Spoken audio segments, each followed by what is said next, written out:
নুরুল সরাই ভাইয়াস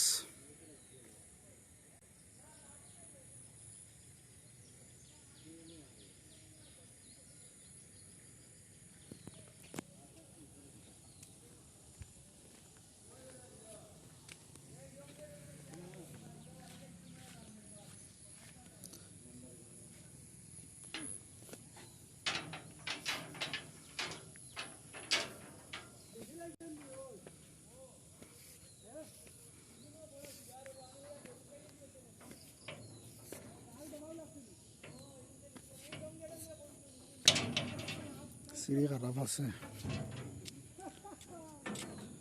উপরের প্লেটগুলোও খারাপ হয়ে গেছে।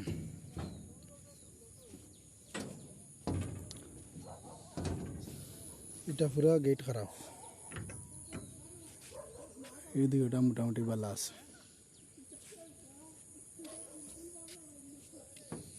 এখানে রেলিং সব বদলাইতে লাগবো, নিচে দিয়ে আরও আছে পাইপ ইটা বদলাইতে লাগবে, নাইলে এটা পুরা ডাউন হয়ে গেছে।